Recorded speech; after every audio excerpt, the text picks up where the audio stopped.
안녕하세요. 딸아이 하나를 홀로 키우고 있는 중년 남자입니다. 몇 달 전까지만 해도 제게는 아내라는 사람이 있었지만 이제는 쓸쓸한 혼자가 되었네요. 제 손으로 선택해 꽤나 긴 시간 동안 살 부대끼며 살았던 여자지만 다시 떠올려도 참 지독하고 더러운 인연입니다. 아내와의 첫 만남은 선jal이었습니다. 저와 아내는 12살 차이, 정확하게 띠동갑입니다. 부끄러운 이야기지만 저는 30 후반이 넘어가는 나이에도 제대로 된 연애 한번 해본 적 없는 사람이었습니다. 어머니를 모시고 일에만 몰두하고 살아오느라 정신 차려보니 그 나이가 되어 있었습니다. 직업 특성상 주변에 아는 여자는커녕 온통 남자들 뿐이고 호라비들이 많다 보니 여자를 소개받을 일도 없고 만날 일도 없었습니다. 솔직히 조금 외로운 마음이 있긴 했습니다. 마흔을 바라보는 나이에 남들은 토끼 같은 자식, 여우 같은 마누라 끼고 지지고 볶고 잘 사는데 제 옆에는 아무도 없었으니까요. 아무리 돈을 많이 벌고 열심히 산다 해도 삶의 의미가 없이 느껴졌습니다. 그러던 와중 우연한 기회로 아내와 선을 보게 되었습니다. 전에 듣기로는 아내가 저보다 12살이 어리다고 했습니다. 게다가 사진을 보니 얼굴도 예쁘장하고 참해 보였습니다. 이런 여자가 왜 저 같은 늑다리와 선을 보나 싶었는데 알고 보니 집안이 많이 어렵다고 했습니다. 변변찮은 직업도 없는 상태였고 결혼이 급하다고 하더군요. 직접 만나본 아내는 예상보다 생각도 깊고 철이 일찍 든 것 같았습니다. 어려운 집안에서 어릴 적부터 집안일을 도맡아 하며 자라 요리고 청소고 살림도 못하는 것이 없이 다 잘한다고 했습니다. 경제적 능력이 전혀 없는 것은 조금 아쉬웠지만 어차피 제가 처자식 먹여 살릴 정도는 충분히 벌고 있었기에 큰 문제는 아니었습니다. 그렇게 저와 아내의 결혼 준비는 일사천리로 진행되었고 장인어른과 장모님도 저를 상당히 마음에 들어 하셨습니다. 객관적으로 그리 잘난 외모는 아니었지만 허우대도 멀쩡하고 몸도 건강하고 모아놓은 돈도 꽤 되었기에 나이를 제외하고는 스스로도 그리 부족할 것이 없다 생각했습니다. 아내 집안에는 빚이 있었고 다달이 이자를 갚기에도 빠듯한 상황이었습니다. 아내는 경제력 있는 남자와 결혼을 하여 집안에 보탬이 되고자 하는 듯 했습니다. 저는 집에서 저를 내조해주고 아이를 낳아 잘 길러줄 참한 아내를, 아내는 경제적으로 넉넉해 본인 집안에 도움을 줄 만한 남편을 원했고 결과적으로 아주 적절한 만남이었다고 생각했습니다. 아내는 당연히 혼수고모고 아무것도 해올 형편이 되지 않았습니다. 애초에 결혼 이야기가 오갈 때부터 알고 있었던 사실이었기에 별 문제 삼진 않았습니다. 저 혼자 살고 있던 아파트에 옷가지 같은 가벼운 살림살이만 들고 들어와 신혼생활을 시작했습니다. 장인 장모님께는 매달 100만 원씩 용돈을 드리고 다달이 나오는 이자도 제가 부담하기로 했습니다. 경제적으로 조금 무리가 되었지만 젊고 예쁜 아내를 얻게 되었으니 이 정도는 큰일이 아니라고 생각했습니다. 주변에서는 다들 어디서 저런 참한 아내를 데려왔냐며 저를 부러워했고 저 스스로도 참 운이 좋다고 느껴졌습니다. 아내는 지고지순한 성격에 매사에 불만이 없었습니다. 저야 나이를 먹을 대로 먹었으니 결혼에 대한 환상이나 로망 같은 것이 없었지만 아내는 20대 중반의 어린 나이였는데도 특별히 원하는 것이 없었습니다. 결혼식장도 집에서 가깝고 저렴한 아무 곳이나 상관없다고 했고 드레스도 처음 입어본 것을 마음에 든다며 바로 골랐습니다. 신혼여행도 국내 아무 곳이나 가자고 하는 것을 제가 설득해 그나마 제주도로 정했습니다. 매사에 까다로운 것보다야 훨씬 나았지만 조금 심할 정도로 뭐든 좋다고 하니 기분이 이상하긴 했습니다. 물론 첫눈에 반해 연애를 하다가 결혼하는 사이는 아니었지만 그래도 기본적으로 전 아내에게 이성적인 호감이 있었거든요. 하지만 아내는 제가 아니라 돈을 잘 버는 어느 누구라도 상관없는 듯한 태도였습니다. 아내는 애초에 결혼이라는 것 자체에 큰 의미를 두지 않는 사람 같아 보였습니다. 오히려 제 쪽에서 더 결혼 생활에 대한 기대가 큰 것 같았어요. 흔히들 결혼하면 생각하는 것들 있지 않습니까? 아침에 일어나면 잘 잤냐 인사를 건네고 함께 식사도 하고 일이 끝나고 집에 돌아오면 하루 종일 있었던 일을 도란도란 이야기도 하고 주말이면 가까운 공원을 산책하거나 함께 영화를 보거나 하는 평범한 부부들이라면 다 하고 사는 것들 말입니다. 저는 아내와 결혼할 때 당연히 그런 것들을 함께 하며 살겠거니 했습니다. 지금껏 곁에서 일상을 나눌 수 있는 사람이 없어 쓸쓸했고 제가 아내에게 바라는 것들은 거창한 것이 아니라 그런 소소한 것들이었으니까요. 하지만 아내는 몹시 말수가 적은 편이었습니다. 제가 먼저 말을 걸지 않으면 제게 말을 붙여오는 일이 극히 드물었습니다. 결혼 전에는 분명 애교도 많고 싹싹한 성격인 것처럼 보였는데 결혼을 하고 나니 성격이 180도 변했습니다. 솔직히 말하자면 사기 결혼을 당한 기분이었습니다. 그렇다고 아내가 저를 무시하거나 결혼 생활에 충실하지 않은 것은 아니었습니다. 결혼 전 얘기했던 대로 아내는 살림 솜씨가 몹시 좋았습니다. 먹고 싶은 요리가 있다고 말하면 장을 봐와서 전문점에서 파는 것처럼 뚝딱 차려냈습니다.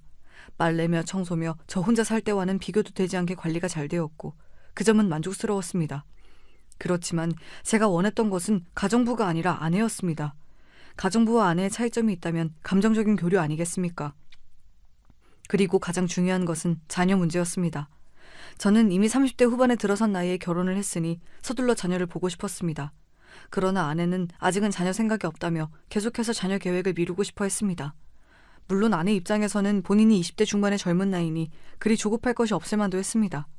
하지만 부부라면 제 입장도 고려를 해줘야죠. 환갑이 다 된 나이에 자식 뒷바라지를 하고 싶진 않았습니다. 그리고 더욱 섭섭했던 것은 아내가 자녀 계획을 미루자는 핑계로 저와의 잠자리를 거부했다는 것이었습니다. 아내는 잠자리뿐만 아니라 가벼운 뽀뽀나 포옹 같은 스킨십도 전부 꺼려했습니다. 물론 제가 먼저 다가가면 대놓고 피하진 않았지만 표정 관리를 잘 못하더군요. 아무리 나이 차이가 심하다지만 그래도 부부 사이인데 당연히 그 정도 애정행각은 하고 살아야 하는 것 아니겠습니까? 그리고 세상에 스킨십을 거부당하면 자존심 상해하지 않을 남자가 있을까요? 아내가 그런 식으로 저를 피할 때마다 몹시 기분이 상해 저도 점점 먼저 다가가는 일이 없어지게 되었습니다. 그런 와중에도 제 월급은 다달이 처가댁으로 들어가고 있었습니다. 처음에는 손해보는 일이 아니다 생각했지만 아내의 태도가 제 마음에 들지 않다 보니 점점 불만이 생기게 되었습니다. 결혼 생활이란 다 이런 건가 싶어 주변 사람들에게 묻고 다니기도 했습니다. 동료들이나 친구들은 원래 결혼은 사랑이 아니라 의리로 사는 거라며 남들도 다 그렇게 산다 저를 위로해 주었지만 도저히 이해가 가질 않더군요. 저와 아내가 결혼한 지 한참 지난 것도 아니고 나름대로 신혼을 보내는 중이었는데 말입니다. 아무리 생각해도 이용당했다는 생각을 지울 수가 없었습니다. 아내와의 관계가 서먹한 것은 별개로 장인 장모님과의 사이는 좋았습니다. 아무래도 제가 경제적인 부분을 다 책임지고 있어서인지 제게 몹시 잘 대해주시더군요. 저도 그런 장인 장모님을 친부모처럼 생각하고 모시려 했습니다. 저희 아버지께서는 일찍이 제 곁을 떠나셨고 어머니 또한 시골로 내려가 지내신 지 오래였습니다. 오랜 기간 가까이에 연고 없이 홀로 지내다 보니 제게 다정하게 대해주시는 어르신분들에게 마음이 쉽게 열린 것도 있었습니다. 장모님이 해다 주신 반찬이나 장인어른께서 제 생각이 나서 사오셨다는 사소한 선물들이 왜 그리 마음에 와닿던지요. 저는 나름대로 사정이 복잡한 집안에서 컸습니다. 외동아들로 태어나 온 집안의 관심과 사랑을 받으며 자란 것도 잠시였습니다. 저희 부모님께서는 사이가 그다지 좋은 부부는 아니었습니다. 아버지께서는 전형적인 가부장이셨고 생전 부엌이라고는 들어가 본 적이 없으신 분이었습니다. 친할머니께서는 어머니께 몹시 못되게 구셨습니다. 당시 어렸던 제가 선명하게 기억하고 있을 정도이니 정도가 몹시 심했던 것이지요. 친할머니께서는 항상 제게 남자는 부엌 근처에 얼씬도 하면 안 된다. 남자로 태어났으면 큰일, 바깥일을 하며 여자를 이끌어가야 한다 말씀하시는 분이셨습니다. 여자는 집안에서 매사에 남자를 모셔야 하고 큰일은 전부 남자가 하는 것이라며 매사에 남녀 차별을 하셨던 분이니 며느리 구박이 오죽하셨겠습니까? 그 와중에 아버지께서는 그런 친할머니 밑에서 평생을 자라신 분이라 한 번을 어머니 편을 들어주시지 않았습니다. 그 당시에는 그런 일이 빈번하게 일어났다 하더라도 지금 와서 생각해보면 어머니께서 얼마나 서러우셨을까요? 연고 하나 없는 타지로 아버지 한 사람만 믿고 시집와서 평생을 고생만 하셨으니 어머니를 떠올릴 때마다 가슴이 미어지는 것 같습니다. 제가 아들이 아니라 딸이었다면 어머니와 조금 더 가까운 사이가 될 수 있었을까 싶다가도 만약 어머니께서 아들이 아닌 딸을 출산하셨다면 친할머니께서 얼마나 어머니를 구박하셨을지 상상조차 가질 않습니다. 친할머니께서는 항상 어머니께 전현이 시집와서 잘한 일이라고는 아들 낳은 것 딱 하나밖에 없다는 말을 습관처럼 하셨습니다. 친할머니께서는 저를 몹시 예뻐해 주셨지만 저는 그런 친할머니가 마음속으로 멀게만 느껴졌습니다. 특히 어머니를 구박하시는 모습을 볼 때마다 그런 생각이 들었습니다. 머리가 조금 큰 후에는 어머니를 대신해 친할머니께 대들었던 적도 있었습니다. 그날은 제삿날이었고 모든 친척들이 한 집에 모여 오랜만에 회포를 풀고 있었습니다. 저희 아버지께서는 오남매의 장남이셨기 때문에 제사 준비는 거의 저희 어머니께서 혼자 하시는 것이나 마찬가지였습니다. 아버지 밑으로는 2명의 작은 아버지와 고모가 계셨습니다. 딸은 출가 외인이라는 친할머니의 말씀에 따라 고모 2분께서는 제사 준비를 일절 돕지 않으셨습니다. 작은 어머니들께서도 마찬가지였습니다. 한 분은 선천적으로 몸이 약하시다며 모든 가족 행사에 한 번도 얼굴을 비추지 않으셨고 나머지 한 분께서는 전문직에 종사하시는 분이었습니다. 그래서 항상 일로 바쁘시다며 어머니와 함께 제사 준비를 돕지 않으셨습니다. 참 우스운 것이 그리도 여자는 바깥일을 하는 것이 아니라며 목청 높여 말씀하시던 친할머니께서는 돈을 잘 버시는 작은어머니께서 명절이나 가족 모임마다 고가의 선물을 사오시면 요즘 시대에는 꼭 여자가 집안일만 하라는 것은 아니다. 능력만 있으면 뭐든지 할 수 있다며 말을 바꾸셨습니다. 그러면서 어머니 들으라는 듯이 집에만 박혀서 지아비 등골만 빼먹는 것은 무슨 염치냐면서 그렇게 구박을 하셨습니다. 참다 못한 어머니께서 바깥에 나가 식당에서 일이라도 하겠다며 나서자 이게 어디서 어른한테 말대꾸를 하냐며 친척들이 다 보는 앞에서 어머니의 뺨을 내리치셨습니다. 그 모습을 보자 도저히 참을 수 없었던 저는 친할머니 앞에 가로막고 서서 바락바락 따지고 들었습니다. 할머님께서는 그리도 여자는 집안일만 해야 한다며 어머니를 구박하시고 핍박하시더니 작은 어머니께서 명품 선물을 사들고 오시니 그리 좋으시냐며 어떻게 사람이 한 입으로 그렇게 두 말을 하실 수가 있냐며 말입니다. 그러자 평소 저를 아끼시던 친할머니께서는 기가 차단한 듯이 어머니를 바라보시며 네가 자식 교육을 얼마나 엉망으로 시켰길래 이 착한 애가 나한테 이렇게 눈을 똑바로 뜨고 훈계질을 하냐며 그나마 잘한 것이라고는 아들 낳은 것밖에 없는 년이 아이 교육도 제대로 못 시켰다며 화를 내셨습니다. 저는 어머니께서 맞는 모습을 보고 도저히 참을 수가 없어 나섰던 것이었는데 그 모습이 친할머니의 심기를 더욱 거슬렸던 것인지 친할머니께서는 차마 입에도 담을 수 없는 욕들을 쏟아내시며 어머니의 머리채를 잡으셨습니다. 결국 아버지께서 나서서 상황이 마무리되었고 어머니께서는 아무런 말씀도 하지 못하시고 혼자 부엌으로 들어가셨습니다. 걱정되는 마음에 어머니의 뒤를 따라가 보니 어머니께서는 부엌 구석에 혼자 쭈그려 앉아 울고 계셨습니다. 그 모습이 아직도 생생히 기억이 납니다. 차마 그런 어머니께 다가가 위로를 드리지는 못하고 죄송스러운 마음에 저도 문 앞에 앉아 눈물을 훔쳤습니다. 제가 커갈수록 저의 모든 행동 하나하나가 어머니를 평가하는 지표가 되었습니다. 제가 학교에서 공부를 잘해 성적을 잘 맞아오면 어머니가 자식 교육을 잘 시킨 것이 되었고 제가 어쩌다 친구와 다툼을 해 말썽을 피우면 어머니께서는 자식 교육 하나 제대로 시키지 못한 못난 어머니가 되셨습니다. 친구와 싸운 것은 명백히 제 잘못인데 친할머니께서는 저를 혼내시는 것이 아니라 어머니 탓을 하셨습니다. 네가 자식 교육을 잘 시켰으면 아이가 저렇게 삐뚤어지진 않았을 텐데 전부 네 탓이라며 어머니를 나무라셨고 어머니는 그럴 때마다 한마디 반박도 하지 못하시고 고개를 숙이셨습니다. 저는 그런 어머니의 모습을 볼 때마다 마음이 너무 불편했습니다. 그래서 최대한 행동거지를 조심하려 했습니다. 제가 잘못을 저지르면 혼나는 것은 제가 아니라 어머니였기 때문입니다. 친할머니께서는 제가 고등학교에 들어갈 무렵 건강이 급격하게 악화되셨습니다. 평소 혈압 수치가 좋지 않으셨는데 합병증이 생기시며 이곳저곳 아픈 곳이 많아지셨고 일상생활에도 문제가 많아졌습니다. 혼자서 식사를 하시기는커녕 이동조차 힘든 상황이었고 당연히 그 모든 병수발은 저희 어머니께서 하셨습니다. 친할머니께서는 자식이 무려 5명이나 있었지만 그 자식들은 하나같이 책임을 어머니께 떠넘기기 바빴습니다. 형님이 평소에 곁에서 잘 모셨으면 어머니께서 이렇게 되셨겠어요. 형수님께서 잘 좀 돌봐주세요. 저희들은 다들 바깥일 하느라 바쁘지 않습니까? 어쩌면 그렇게 사람이 양심이 없을 수가 있는지. 저 같았으면 도저히 못하겠다 선언하고 친할머니를 요양원에 모셨을 것 같은데 어머니께서는 친할머니가 돌아가실 때까지 손수 친할머니를 모셨습니다. 친할머니께서는 나중에는 치매까지 심해지셔서 기저귀도 차고 완전히 아이처럼 변하셨습니다. 그토록 독불 장군이셨던 분이 세월 앞에서는 참 장사 없구나 싶었습니다.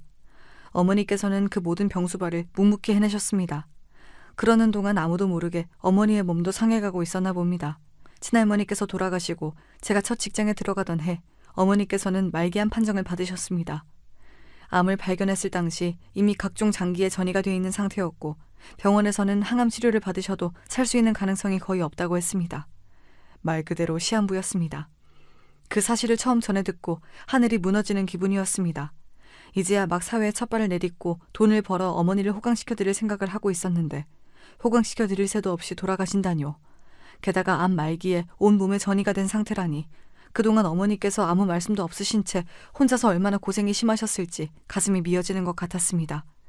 의사 선생님께서도 통증이 몹시 심하셨을 텐데 왜 이제 오셨냐며 안타까워하셨고 저 또한 그동안 제 인생 살기 바쁘다는 핑계로 어머니의 고생을 모른 척하며 살아온 것 같아 너무나 죄송스러운 마음이었습니다. 가장 놀라운 것은 아버지의 변화였습니다. 평생 동안 그렇게 어머니가 친할머니께 구박받으며 온 집안의 일을 떠맡아 하시는 것을 방관자처럼 지켜봐 오셔놓고 어머니께서 암 판정을 받으시자 아버지께서는 완전히 다른 사람처럼 돌변하셨습니다. 평생 본인 밥상 한번 스스로 차려본 적 없으시던 분이 갑자기 부엌 앞에서 칼질을 하시는 게 아니겠습니까? 아버지께서 처음으로 끓여주셨던 된장찌개는 정말로 맛이 없었습니다. 세상에 국물 내기용 커다란 멸치를 대가리도 떼지 않은 채 찌개에 넣는 사람이 어디 있습니까? 그것도 수십 마리를 말입니다. 아무리 요리를 해본 적이 없는 저라도 그 정도 상식은 있습니다. 있는 대로 멸치를 잔뜩 부어놓고 끓여 국물에서는 멸치똥 비린맛이 났고 야채들은 제멋대로 썰려 제대로 익지도 않은 엉망진창인 찌개였지만 어머니께서는 연신 맛있다 말씀하시며 드셨습니다. 정작 아버지께서는 몇 숟갈 뜨지도 않고 내려놓았지만 말입니다. 언제나 소파 앞에 앉아 무표정으로 텔레비전만 보고 계시던 아버지께서 일어나 집안일을 하시는 모습을 보고 있자니 참 기분이 이상하더군요. 저렇게 하실 줄 아시는 분이 왜 지금껏 단 한 번도 어머니를 돕지 않으셨나 싶기도 하고, 이제라도 집안일에 손을 대시니 다행인가 싶기도 하고, 저 또한 착한 아들인 척 글을 쓰고 있지만 어렸을 적부터 자라며 집안일을 도와드린 일은 손에 꼽았습니다. 살림에 익숙하지 않은 남자 둘이서 집안을 살피려니 점점 집안 꼴이 엉망이 되어갔습니다. 병원에 계시던 어머니께서 종종 집에 돌아오시는 날이면 아무리 가만히 쉬시라고 말씀을 드려도 어머니께서는 하루 종일 집안 곳곳을 청소하시고 살피시곤 했습니다.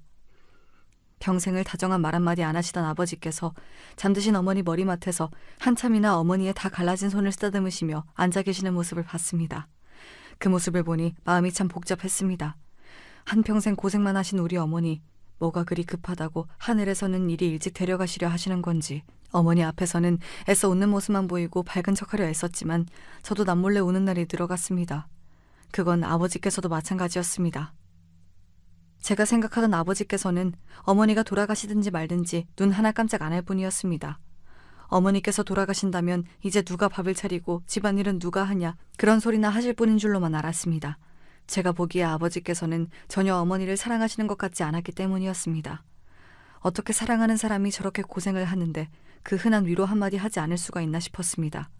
하지만 어머니께서 목숨이 달린 큰 수술을 마치시고 일주일 만에 기적적으로 눈을 뜨셨을 때 아버지께서는 정말로 너무나 서럽게 우셨습니다. 모든 친척들이 다 보는 자리에서 아버지께서는 그렇게 아이처럼 우셨습니다. 처음에는 소리를 죽이려 하셨지만 결국 엉엉 울고 마셨습니다. 그런 아버지를 보고 저도 따라 울었습니다. 아버지가 원망스럽기도 했습니다. 속으로는 어머니를 저렇게 아끼시고 사랑하시면서 건강하실 때 조금이라도 더 다정히 대해주시지, 어머니 멍든 마음 조금만 더 살펴주시지, 저 스스로도 좋은 아들이 되지 못했다는 죄책감 때문에 아버지를 더 탓했는지도 모르겠습니다. 얼마 살지 못하고 돌아가실 것이라던 첫 진단과는 다르게 어머니께서는 수술 이후 점점 몸을 회복해 가셨습니다. 병원 측에서도 드문 일이라며 환자가 살고자 하는 의지가 강하다 하셨습니다. 저도 그런 어머니를 봐서라도 더욱 열심히 살았습니다. 어머니에게 자랑스러운 아들이 되기 위해 하루하루 직장에 적응하며 바쁜 나날들을 보냈습니다. 아버지와는 조금 서먹한 관계였습니다. 어렸을 적부터 저는 아버지가 어려운 존재였습니다. 아버지께서는 항상 제게 엄하신 분이었습니다. 칭찬 한번 제대로 해주신 적이 없었습니다. 그나마 어머니가 곁에 계실 때는 셋이서 함께 밥을 먹거나 시간을 보내기도 했지만 어머니가 투병 생활을 시작하신 후에는 같은 집에 살았어도 특별히 대화를 나누지 않았습니다. 제가 직장을 옮기며 독립하게 된 이후로는 더더욱 교류가 없어졌습니다. 저는 아버지가 불편하게만 느껴졌고 아버지께서는 어떤 생각을 하고 계셨을지 모르겠습니다. 하나뿐인 아들인 저와 좀 더 가까워지고 싶으셨을지, 아니면 제가 아버지를 원망했던 것처럼 아버지께서도 저를 원망하고 계셨을지. 그 당시 아버지의 마음은 이제 영영 알 수가 없게 되어버렸습니다. 얼마 지나지 않아 아버지께서 갑작스레 쓰러지셨습니다. 심근경색이셨습니다. 아버지께서는 쓰러진 지 하루가 지나서야 발견되었습니다. 평소 일주일에 한 번 정도나 안부 전화를 주고받던 사이였기에 아버지께서 쓰러지신 것을 제가 빠르게 알 길이 없었습니다. 병원에서 급하게 연락이 왔고 불이 나게 달려가 보니 아버지께서는 이미 운명을 달리하신 뒤였습니다. 너무나 갑작스러운 일에 눈앞이 캄캄했습니다. 아무리 교류가 없던 사이라 하더라도 아버지는 아버지였습니다. 저도 모르게 마음속 깊은 곳에서는 아버지께 의지를 하고 있었던 것일지도 모르겠습니다. 사무치게 쓸쓸하고 서글픈 마음이 들었습니다. 처음 어머니께서 암 진단을 받으셨을 때와는 또 다른 슬픔이었습니다. 어머니가 아프시고 부모님께서 돌아가시기 전까지 정말 잘해야겠다 결심했으면서 아버지를 너무나 허망하게 보내드렸구나. 나란 놈은 정말 못난 아들이다라는 자책감만이 들었습니다. 그렇지만 후회해봤자 이미 늦은 때였습니다. 정신없이 장례식을 치르고 아버지를 보내드렸습니다. 그 뒤로 어머니의 간병은 제 몫이 되었습니다. 그렇게 긴 시간 동안 앞만 보며 달려왔습니다. 남들은 다 결혼하고 아이를 낳고 평범하게 살아갈 때 저는 혼자서 어머니를 돌보며 일만 했습니다. 타고난 성품이 무뚝뚝해서인지 낯선 사람들과 가까워지는 일이 쉽지가 않았습니다. 그러면서도 외로움은 잘 탔습니다. 그래서 결혼을 섣불리 결정했는지도 모르겠습니다. 젊고 예쁘장한 여자가 제 아내가 되어주겠다는데 거절할 이유가 없다고 생각했습니다. 서로 다정하지 못하신 부모님을 보고 자라 그런지 저는 아내 될 사람과 친구처럼 가까이 지내고 싶은 욕심이 있었습니다. 물론 나이 차이가 나이 차이인지라 정말 격없이 지내긴 어려웠겠지만 적어도 좋은 오빠처럼 힘든 일이 있을 때 기댈 수 있는 든든한 남편이자 다정한 반려자가 되어주고 싶었습니다. 하지만 그것은 전부 제 욕심이자 저 혼자만의 생각이었나 봅니다. 아내는 저를 점점 멀리하기 시작했습니다. 처음에는 제게 문제가 있다고 생각했습니다. 제 외모가 너무 아저씨 같아서 일을 하고 돌아오면 꾀주저한 모습이 꼴보기 싫은 건가 싶었습니다. 그래서 미용실도 다니고 운동도 하면서 저 스스로를 관리하려 애썼습니다. 제가 봐도 아내는 참 젊고 예뻤고 거울에 비친 저는 늙고 못난 놈이었습니다. 열등감까진 아니었지만 외적인 것만 놓고 봤을 때 제가 아내에 비해 부족한 것은 사실이니 최대한 아내가 저를 사랑할 수 있도록 만들어주고 싶었습니다. 하지만 그런 것들은 아무 소용이 없었습니다. 아내는 제가 미용실에 다녀오든 새로운 옷을 사입든 아무런 관심이 없었습니다. 제가 변한 것조차 눈치채지 못했습니다. 아내는 항상 텅 빈 인형 같은 모습이었습니다. 제가 질문을 던지면 딱 그것에 대한 대답만 했습니다. 저와 대화를 하기 싫어 보였습니다. 혹시 내가 뭘 잘못했나 아니면 거슬리는 것이 있나 물어도 아내는 그저 고개를 저을 뿐이었습니다. 고민하던 끝에 아내와의 문제를 장인 장모님께 상의드리기도 했습니다. 장모님께서는 애가 어렸을 적부터 바쁜 부모 탓에 혼자서 집안일을 도맡아 하느라 철이 일찍 들어 그렇다며 말수는 좀 적어도 나쁜 아이는 아니니 제가 이해해달라 부탁하셨습니다. 장인어른께서도 본인에게도 그리 애교 많은 딸이 아니었다며 너무 섭섭해할 필요 없다고 말씀하셨습니다. 그러나 분명 제가 처음 선재리에서 만났던 아내는 싹싹하고 밝은 성격이었습니다. 말투에서 애교가 뚝뚝 묻어나오는 여자였습니다. 그런 모습에 저런 여자라면 화목한 가정을 꾸릴 수 있겠다 싶어 마음이 열린 것도 있었습니다. 장인 장모님 말씀대로 정말 타고난 성격이 그런 것인데 제가 착각을 했던 것인지 아니면 제게 잘 보이기 위해 연기를 했던 건지 알 수가 없었습니다. 여자와의 관계에 서툴렀던 저는 이런 일을 겪으면서도 아내에게 쉽사리 이야기를 꺼내기가 어려웠습니다. 혹여나 제 말에 아내가 상처를 받을까, 지금 상황에서 더 부부관계가 악화되지 않을까 싶었습니다. 스스로 부족할 것이 없다 생각했지만 젊고 예쁜 아내 앞에서 저도 모르게 위축되고 있었던 것일지도 모르겠습니다. 게다가 앞서 말했지만 아내는 저와의 감정적 교류 외에 아내로서 해야 할 일들, 그러니까 내조나 집안일은 완벽하게 해내고 있었습니다. 와이셔츠는 매일 아침마다 빳빳하게 다려져 있었고 몇 시에 출근을 하든 따뜻한 국과 반찬을 내어 아침을 차려주었습니다. 외박 같은 것은 하는 법이 없었고 평소에도 외출하며 이리저리 돈을 쓰고 다니기보다는 집에서 얌전히 책을 읽거나 영화를 보는 등 가벼운 취미를 즐기는 것 같았습니다. 그래서 그런 아내가 뒤로 저 모르게 그런 더러운 짓거리를 하고 다녔을 것이라고는 전혀 생각하지 못했습니다. 다시 생각해도 정말 화가 끓어오르고 그 여자 얼굴에 침이라도 뱉어주고 싶은 심정입니다. 제가 처음으로 아내에게 의심을 가지게 된 것은 딸아이를 임신했을 당시였습니다. 당시 저는 회사 사정상 지방으로 장기 출장을 가게 되었습니다. 그렇지 않아도 서먹한 사이에 오래 떨어져 있으려니 마음이 불편하더군요. 그때까지만 해도 아내와의 사이를 걱정하기만 했지 아내를 의심해 본 적은 한 번도 없었기에 임신한 아내를 두고 멀리 가게 되는 것이 미안하기만 했습니다. 아내는 그런 저에게 괜찮다며 아무 걱정 없이 출장을 다녀오라 배웅해 주었고 저는 출장 내내 하루빨리 돌아오고 싶은 마음으로 일했습니다. 그렇게 열심히 일하다 보니 예정보다 업무를 일찍 마칠 수 있게 되었고 본래 일정보다 하루 더 앞당겨 집으로 돌아오게 되었습니다. 아내에게는 일부러 말하지 않았습니다. 아내가 좋아하는 복숭아를 한 박스 사들고 돌아가 아내를 놀래켜줄 작정이었습니다. 그러나 집 앞에 거의 도착해 갈 즈음 홀몸도 아닌 사람을 놀라게 해선 안 될 것 같다는 생각에 지하 주차장에서 전화를 걸었습니다. 전화를 받은 아내는 집에 있다고 했고 저는 지금 지하 주차장에 도착해 있다며 이제 막 올라가려고 했다 말했습니다. 제 말에 아내는 너무나 놀란 목소리로 내일 온다고 하지 않았냐 되물었고 저는 원래 일정은 그랬지만 당신이 걱정되어서 하루 일찍 돌아와다 답했습니다. 그러자 아내는 사실은 지금 잠깐 산책을 나와 있는 상태다. 집에만 있자니 좀 답답해서 아파트 주변을 걷는 중이다 말을 바꿨습니다. 아까는 집에 있다더니 갑자기 산책 중이라는 것이 좀 이상하긴 했지만 알겠다 답하고 집에 먼저 올라가 있겠다 말했습니다. 그랬더니 아내가 올라가지 말고 본인을 데리러 와달라고 부탁하는 겁니다. 어려운 일도 아니었기에 알겠다 답했고 그렇게 아내를 찾아 아파트 입구 쪽으로 나왔습니다.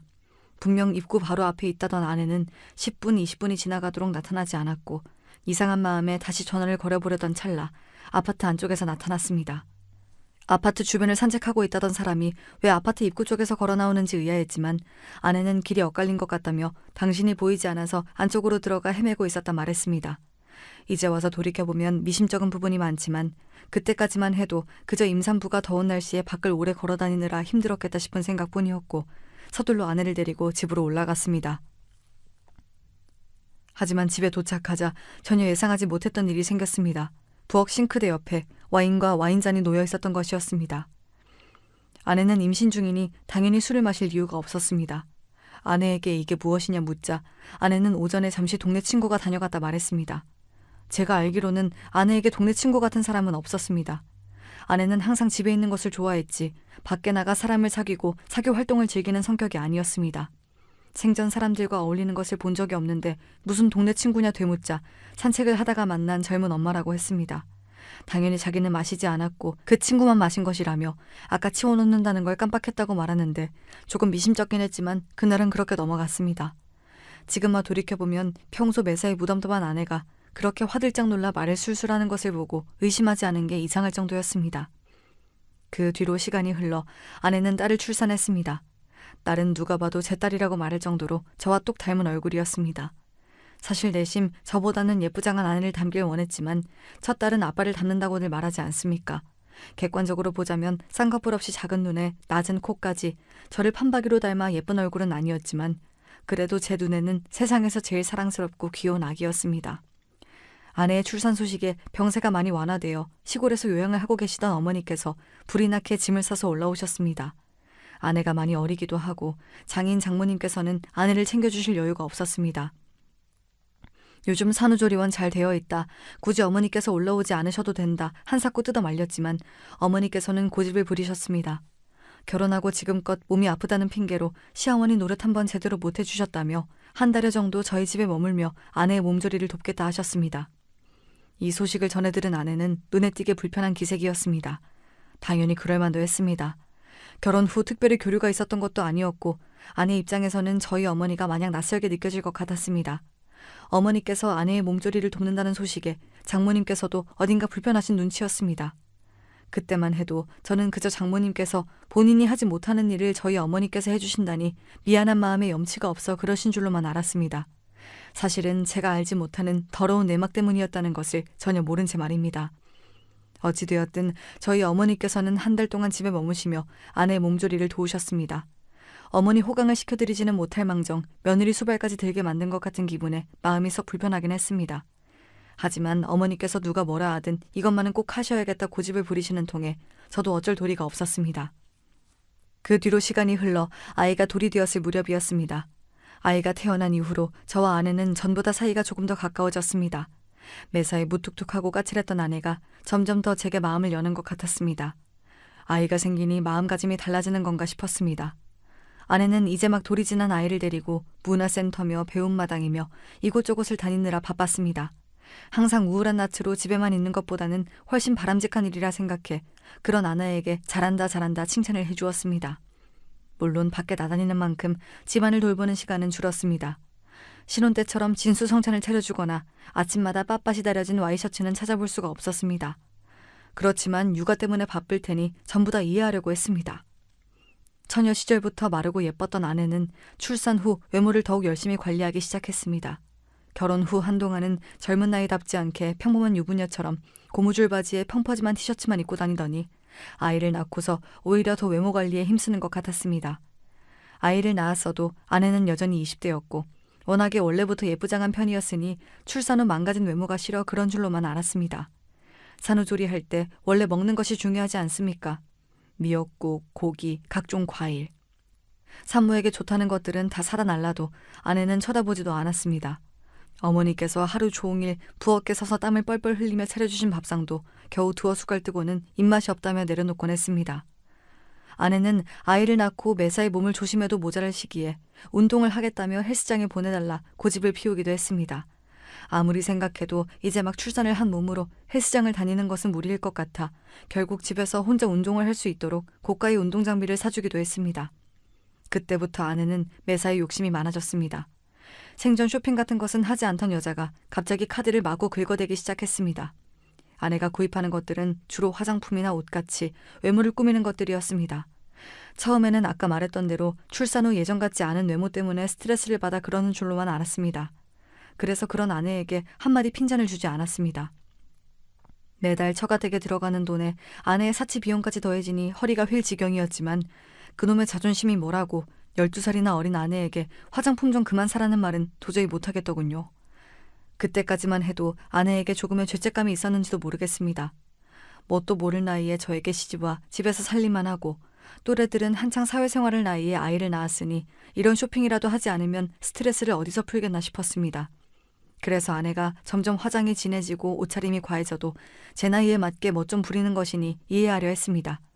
하지만 아무리 생각해도 아이를 데리고 동네 엄마들을 만나러 나간다는데 꾸밈 정도가 너무 과한 것 아닌가 싶긴 했습니다.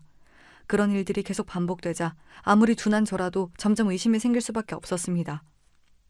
곰곰이 생각해보니 아내와의 사이가 가까워진 것도 저에게 마음을 연 것이 아니라 아내의 성격 자체가 전보다 밝아진 것 같기도 했습니다. 전에는 매사에 생기가 없었다면 사람이 완전히 달라졌다고나 할까요? 그렇게 의심만 쌓여가던 중 결국 저는 충격적인 장면을 목격하고야 말았습니다. 아내가 낯선 남자와 다정하게 팔짱을 끼고 입을 맞추는 모습을 두 눈으로 똑똑히 보고만 것입니다. 그날은 어머니께서 병원 정기점검을 받으시기 위해 시골에서 올라오셨고 피곤하다는 아내를 혼자 두고 어머니를 모시고 병원에 다녀오는 길이었습니다. 아파트 입구 횡단보도 앞에 서 있는 젊은 남녀가 시야에 들어왔고 자세히 보자 다름 아닌 제 아내였습니다.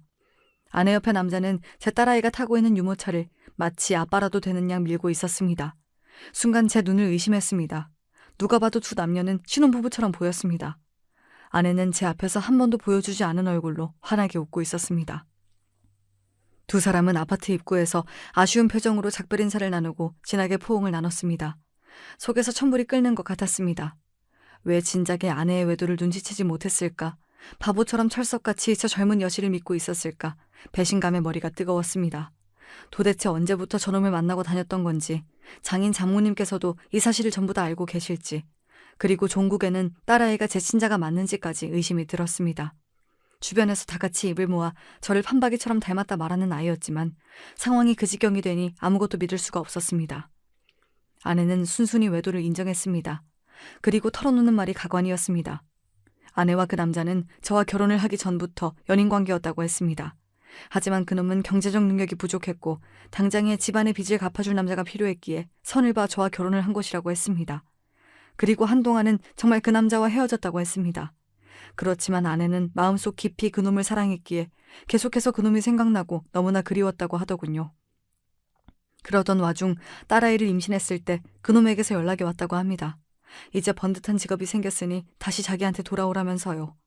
아내 뱃속에 있는 제 딸아이까지 본인이 책임지겠다며 큰 소리를 떵떵 쳤다고 합니다. 그렇게 아내는 뱃속에 제 아이를 품고 그 남자와 계속해서 불륜을 이어나갔습니다. 출산 후에 장인 장모님께서도 그놈을 소개시켜주며 저와는 이혼하고 그놈과 재혼해 딸아이를 함께 키울 거라고 말도 안 되는 소리를 짓거렸더군요. 불행인지 다행인지 장모님께서는 그런 아내를 타박하며 정신 차리라 혼을 내셨고 아내는 그럼에도 불구하고 저와 이혼하고 그놈과 살림을 차리고 싶어 했습니다. 모든 사실을 알게 된 이상 전과 같은 관계로 지낼 수는 없었습니다. 제가 아내의 외도 사실을 알게 되었다는 사실을 듣고 장인 장모님께서는 불이 나게 달려와 제 앞에 무릎까지 꿇으시며 제발 아내를 용서해달라 간청하셨습니다. 애가 너무 어려 아직 철이 안 들어 그렇다. 아주 혼쭐을 내서 정신 차리게 만들 테니 한 번만 눈 딱 감고 넘어가 달라. 손이 발이 되도록 비시는데 장인 장모님께서 무슨 잘못이 있어 이렇게까지 하시나 싶긴 하더군요. 오히려 잘못한 장본인인 아내는 자기는 잘못한 게 없다며 당당한 태도였습니다. 마음 같아서는 바로 이혼하고 처가댁 식구들과 인연을 끊고 싶었지만 그놈의 정이 뭐라고 쉽지 않았습니다. 게다가 아내와 저 사이에는 딸아이도 있었고 저 혼자 아이를 잘 키울 자신이 없었습니다. 결국 아내의 외도를 용서하고 지나가기로 했고 그 뒤로 아내는 제 감시 하에 지내게 되었습니다. 외출 한 번을 해도 무조건 제게 허락을 맡아야 했고 카드도 압수했습니다. 조금 너무한 게 아닌가 싶으실 수도 있겠지만 그렇게 하지 않으면 또 그놈을 만나러 갈 것 같았습니다. 아내는 그 뒤로 저를 완전히 투명인간 취급했습니다. 밥을 차려주거나 빨래를 하는 등 집안일은 제대로 했지만 저와 대화하고자 하는 의지가 전혀 없어 보였습니다. 항상 딸아이 곁에만 붙어있고 제가 딸아이에게 다가가려 하면 성질을 냈습니다. 상황이 그렇게 되니 분명 잘못한 것은 아내인데 제가 눈치를 보며 사는 지경이 되었습니다. 이렇게 사는 것이 맞나 싶을 때쯤 일이 터졌습니다. 저희 어머니께는 아내의 외도에 대한 이야기를 드리지 않았습니다. 괜히 안 좋은 소식을 전해드려 건강이 악화될까 걱정이 되었기 때문이었습니다. 회사에서 일하던 중 어머니께서 손녀 얼굴이 보고 싶다며 얼마 전 김장한 김치를 직접 들고 올라오시겠다는 말씀을 전하셨습니다. 어머니께 아내와 냉전 상태라는 사실을 차마 말씀드릴 수가 없어 힘들게 왜 어머니께서 올라오시냐, 주말쯤에 제가 아이를 데리고 내려가겠다 말씀드리고는 회사 일로 바빴던 탓에 급하게 전화를 끊었습니다. 그렇게 정신없이 일을 하던 와중 갑작스레 파출소에서 연락이 왔습니다. 파출소에서 저를 찾는 전화가 왔다기에 처음에는 요즘 유행하는 보이스피싱인 줄로만 알았습니다. 전화를 받아보니 전혀 생각도 못했던 어머니 목소리가 들렸습니다. 알고 보니 어머니께서는 제게 전화를 하셨을 때 이미 기차에 올라타신 상태였던 것입니다. 올라오시는 길에 정신이 없어 기차에서 휴대폰도 잃어버리시고 어찌저찌 주변 사람들에게 물어 겨우 저희 아파트를 찾아오셨다는데 집에 있던 아내가 어머니를 보고는 있는 대로 성질을 냈다고 합니다. 여기가 어디라고 연락도 없이 오냐며 짜증나니까 다시는 찾아오지 말라 어머니를 바로 쫓아내버린 것입니다. 전혀 예상하지 못했던 상황에 너무나 당황하신 어머니께서는 제게 연락을 하려 하셨지만 수중에 핸드폰이 없으셨고 아파트를 찾아오셨던 것처럼 주변에 물어 저희 회사를 찾으시려다가 길을 잃어 파출소에 가셨던 겁니다. 저희 회사 이름과 제 이름 석잔 알고 계셨기에 파출소 측에서 회사로 연락을 준 것이었고 모든 이야기를 듣고 나니 정말 피가 거꾸로 솟는 기분이었습니다. 회사의 사정을 설명하고 불이 나게 파출소로 향하니 어머니께서 품에 김치통을 안고 파출소 한켠에 앉아 계셨습니다. 그 무거운 것을 들고 추운 날씨에 한참을 길을 헤매셨을 어머니를 생각하니 저도 모르게 눈물이 쏟아졌습니다. 이런 못난 아들이 얼마나 좋은 아빠, 좋은 남편이 되겠다고 그런 나쁜 년을 내치지도 못하고 집에 들여놓고 있었나 싶은 생각이 들더군요. 그 길로 바로 집으로 찾아가 아내를 끌어냈습니다. 아내는 한가롭게 소파에 앉아 과자를 먹고 있었습니다. 이 엄동설안에 남편 어머니를 바깥으로 쫓아내놓고 어떻게 그렇게 아무 일도 없었다는 듯 평온히 쉬고 있을 수가 있는지 도저히 상식선에서는 이해가 가질 않는 여자였습니다. 마음 같아서는 정말 뺨이라도 몇 대 내려치고 싶은 기분이었지만 더 이상 그럴 가치조차 느껴지지 않았습니다. 아내가 저희 어머니께 했던 행동 그대로 아내를 잠옷째로 집 밖으로 내쫓았습니다. 아내는 지금 이게 뭐하는 짓이냐며 이 추운 날씨에 사람 얼어 죽일 일이냐고 적반하장으로 굴더군요. 그런 아내의 얼굴에 먹다 남은 과자 봉지를 던져버리고는 그대로 문을 닫았습니다. 저런 년 따위 얼어 죽든 말든 이제 저와는 아무 상관도 없었으니까요. 어머니께 모든 자초지종을 다 설명드리고 바로 장인 장모님께도 연락드렸습니다. 연락을 받으신 두 분께서는 바로 저희 집으로 달려오셨습니다. 문 앞에서 덜덜 떨고 있던 아내를 끌고 데려오셔서는 무릎을 꿇고 또 손이 발이 되도록 비시는데 이번엔 아무런 감정이 들지 않았습니다. 그저 빨리 이 사람들이 제 인생에서 사라져줬으면 좋겠다 하는 생각뿐이었습니다. 마음만 먹으면 외도의 사기 결혼에 소송까지 걸어서 위자료를 거하게 뜯어낼 수도 있겠지만 더러워서 안 한다. 좋게 말할 때 친권 양육권 네 손으로 포기하고 내 인생에서 사라져라. 그리고 그동안 네 집안 빚 갚아줬던 돈은 그대로 내놔라 말하니 그때까지 뻔뻔하게 일관하던 아내가 갑작스레 낯빛을 바꾸더군요. 그동안 본인이 내조 열심히 하지 않았냐며 가사 노동의 대가로 그 정도 돈은 받을 수 있는 것 아니냐 말하는데 그 와중에 딸아이 걱정보다 돈 걱정을 먼저 하는 것을 보고 조금이나마 남아있던 정도 다 떨어지는 기분이었습니다. 씨알도 안 먹힐 소리 하지 말고 당장 내 집에서 나가라 소리를 지르자 가족 3명이서 거머리처럼 제 다리를 잡고 떨어지질 않는데 참 기가 찼습니다. 본인은 잘못한 것 없다며 거만하게 굴던 여자가 돈 얘기가 나오자 바로 태도를 바꾸는 게 너무나 어이가 없더군요. 당연히 울고불고 떼를 쓴다고 용서해줄 마음 따윈 없었고 그대로 등 떠밀어 집 밖으로 쫓아냈습니다. 아내는 친권과 양육권은 포기할 수 있지만 돈은 줄 수 없다며 우리 집 사정 어려운 거 뻔히 알면서 좀 봐줄 수 없냐. 이제 와서 제게 사정을 했고 기회를 줬을 때 잘하지 그랬냐. 네가 그놈과 붙어먹은 것을 뻔히 알면서도 데리고 살아주려고 했다.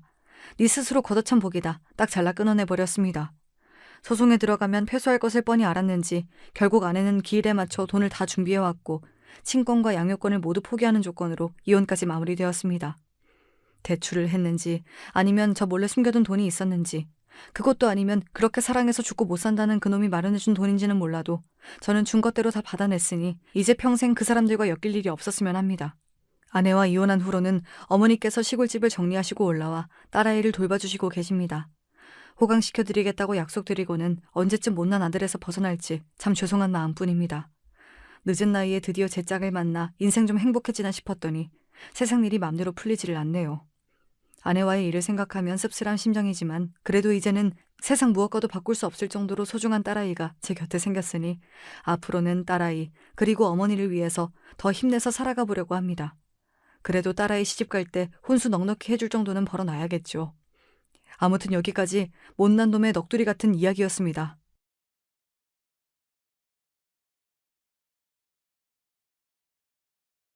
안녕하세요. 전 어떤 남자에 대한 이야기를 꺼내고 싶어서 사연을 신청하게 되었답니다.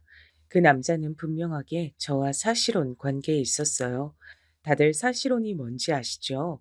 법적으로 혼인신고까지 한 건 아니지만 사실상 부부나 다름없게 지내는 사이 말이에요. 편의상 그 남자를 약혼자라고 칭하는 게 나을 것 같네요. 약혼자를 만난 건 제 나이 27대 일이었습니다. 그땐 약혼자가 갓 취업을 해서 사회생활을 하고 있던 시기였고요. 전 옷가게에서 일을 하고 있었어요. 처음엔 지인을 통해 안면을 떠서 아는 사이로 그렇게만 지내다가 몇 번 따로 술자리를 가게 되자 감정이 피어올라 사귀게 됐죠. 성현아, 암만 생각해도 나는 네가 좋다.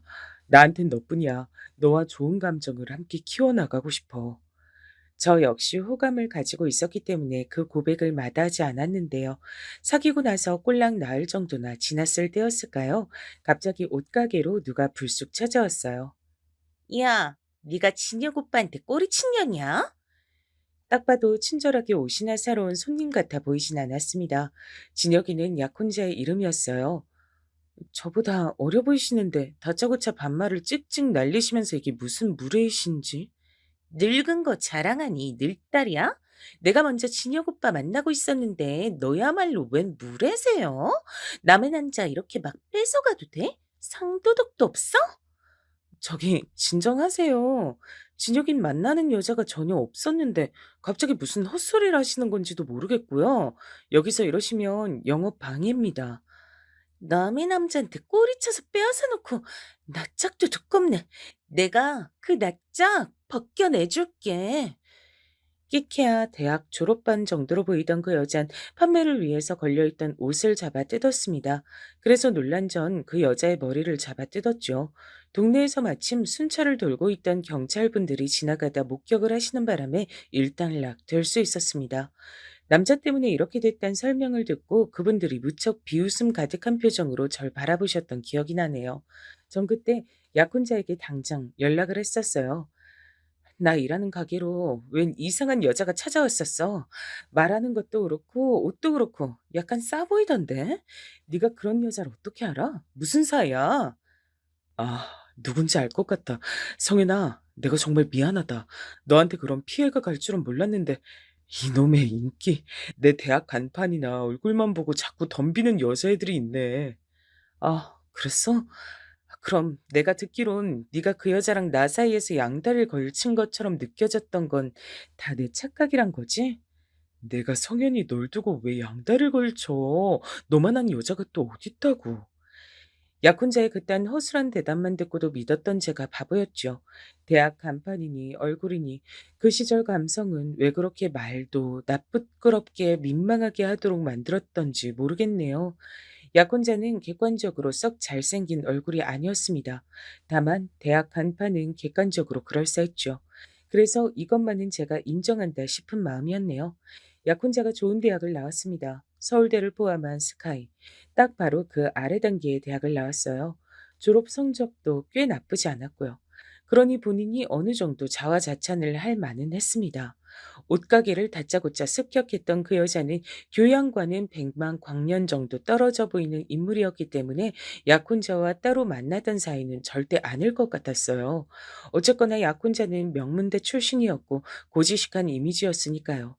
제가 당시에 동경하던 요소를 갖추고 있는 남자가 바로 약혼자였습니다. 고학력자를 제가 원해 맞지 않게 되었던 배경을 설명하자면 저희 집안 이야기로 잠시 넘어가야 하는데요. 제가 고향이 서울이긴 하지만 꼴랑 4살 때 지방의 시골로 이사를 가서 그곳에서 고등학교 마칠 때까지 쭉 살았답니다. 조부모님께서 저희 친정 부모님을 호출하셨기 때문이에요. 당시에 친할아버지의 건강이 무척 안 좋아져서 그랬다고 하더군요. 그러게 친정엄마께선 졸지에 시골 생활을 하면서 졸지에 시부모를 모시고 사는 며느리가 되셨습니다. 편찮으신 친할아버지께선 별 말씀 없으셨는데 기운 넘치는 친할머니께서 이런저런 말씀을 자주 늘어놓으셨어요. 그건 바로 사람을 대학을 나와야 한다는 것이었습니다. 옆 동네 보니까 어디 서울에 무슨 대학을 갔다고 현수막이 걸려 있던데 대학 가는 게 그 정도로 엄청난 일인가 보다. 저도 자연스레 그런 생각을 하게 됐죠. 친할아버지나 친할머니는 물론이고 제 친정 부모님이나 다른 친척 어른들, 사촌 형제들을 뒤져봐도 당시에 대학 나온 사람은 아무도 없었습니다. 집안 특성상 대대로 장사가 체질이었기 때문에 그쪽에 몰두를 하느라 상대적으로 대학에 대한 필요성도 못 느꼈던 거예요. 하지만 어른 입장에선 그게 두고두고 한이 됐나 보더라고요. 친할머니께선 대학을 가야 사회에서 대접받고 산다고 하시면서 특히 제 친오빠 앞에서 열변을 토하셨습니다.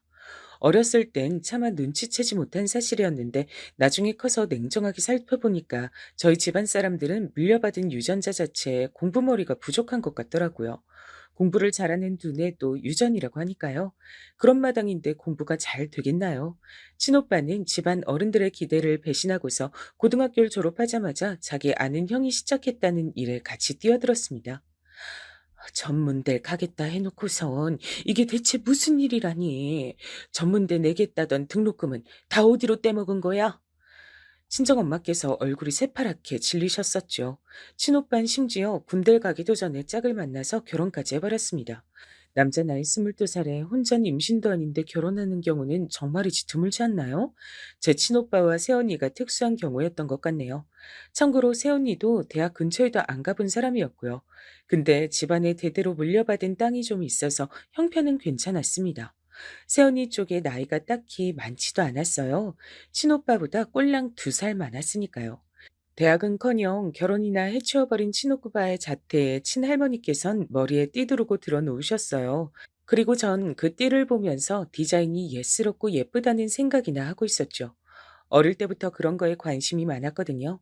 친구들이 무식하게 잠자리를 잡아서 날개를 못 쓰게 만들고 있을 때에도 전 잠자리에 날개 같은 재질의 옷은 왜 시중에 안 나오는지 그런 걸 궁금해하던 아이였습니다. 우리 손녀 똥강아지들, 너희들은 분명히 대학을 가겠지? 사람이 대학 나와야 쓰는 법이야. 친할머니께선 저와 사촌 언니를 앉혀두고 물어보셨어요. 전 대충 몰래 코나 후비고 있었는데 옆에서 사촌 언닌 네 이렇게 대답했던 것으로 기억합니다. 그래놓고서 사촌 언닌 기껏 들어간 대학을 1년 만에 멋대로 때려치우고 창업에 길을 걸었습니다. 그 바람에 고모랑 고모부가 개거품 물고 뒤집어지셨다고 들었었는데요. 놀라운 건 사촌 언니가 창업을 해서 안 망했단 거예요. 그게 조금씩 이어지고 또 이어지고 이런 걸 반복하다가 나중엔 제법 그럴싸한 업체로 성장을 해버렸습니다. 성윤아, 너도 이제 성인인데 번듯한 지갑 하나 정도는 있어야지. 내가 하나 사줄게. 정말? 언니 되게 멋지다. 그럼 지갑은 어디서 고르면 될까? 저기 보이는 액세서리 가게? 저기 가격대가 좀 있는 것 같던데. 나 저기 들어가서 골라도 돼? 뭐?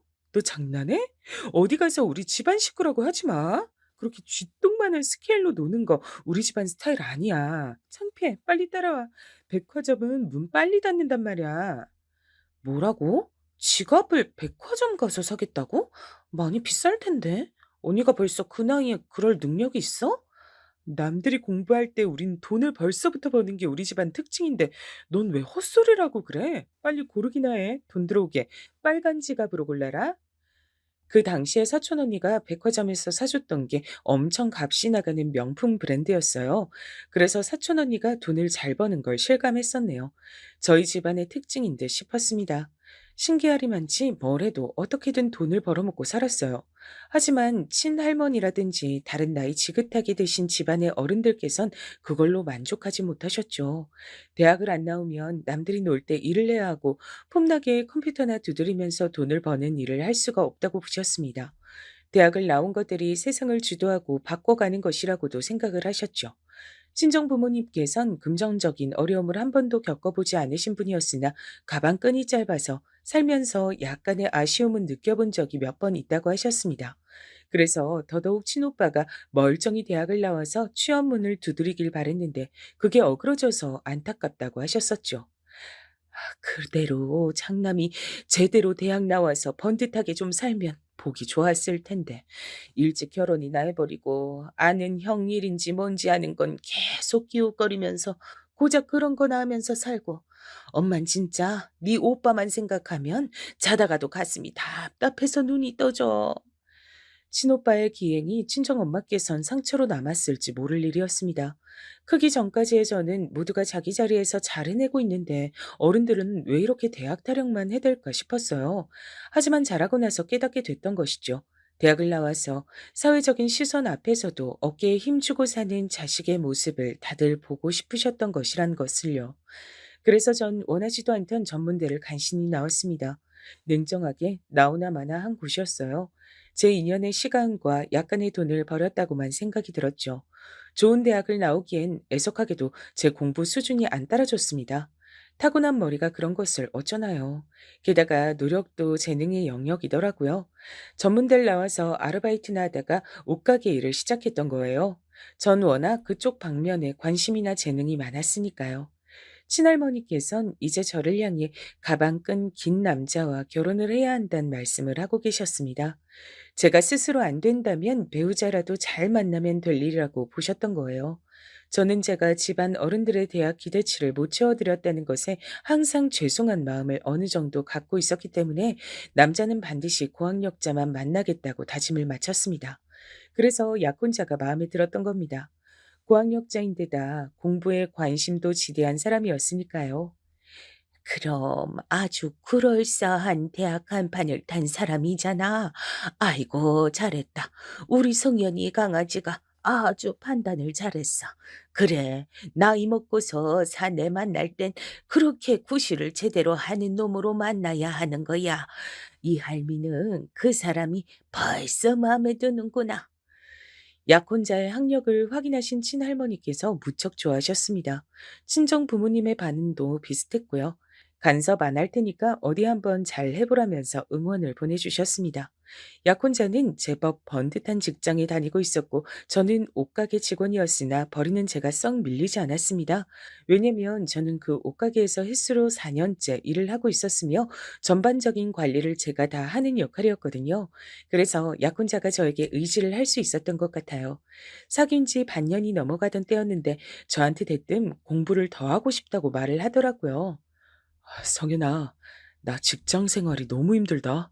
내가 이러려고 대학을 나왔나 싶고 요즘 매일매일 자괴감이 들어서 미칠 것 같아. 응? 갑자기? 이틀 전까지만 해도 웬만한 대기업보다 복지가 좋아서 대기업 안 부럽다 그랬었잖아.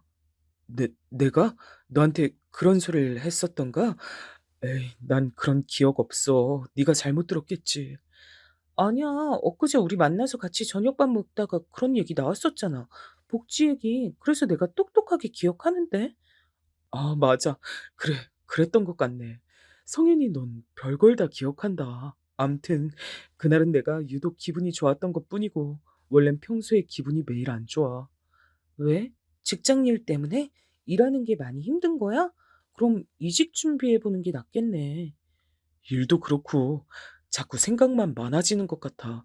내가 이렇게 일을 해서 살다가 결국 뭘 이룰 수 있겠나 싶고 궁극적으로 내가 하고 싶은 건 뭘까 싶어져서 고민을 내가 좀 해봤는데 아무래도 나는 이런 일반 직장 생활에 안주하고 만족할 그릇이 아닌 것 같아.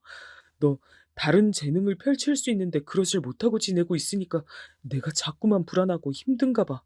근본적인 문제가 있는 거지. 뭐라고 하는 건지 잘 모르겠다. 말이 왜 그렇게 거창해? 그래서 결국 뭘 어쩌고 싶단 거야. 그것만 정확하게 말을 해줘 봐. 그래. 네 머리로 다 이해해 달란 소리는 안 해. 그건 내가 어차피 기대도 안 했어. 내가 원한 건 회계사가 되는 거야. 약혼자는 어느 날 뜬금없이 회계사가 되겠다는 얘기를 꺼냈습니다. 표정을 보니까 장난을 하는 건 아니었고, 심지어 그 꿈을 자기가 꾸게 된 게 아니라 원래 속에 간직하고 있었던 것이라고 말을 했어요.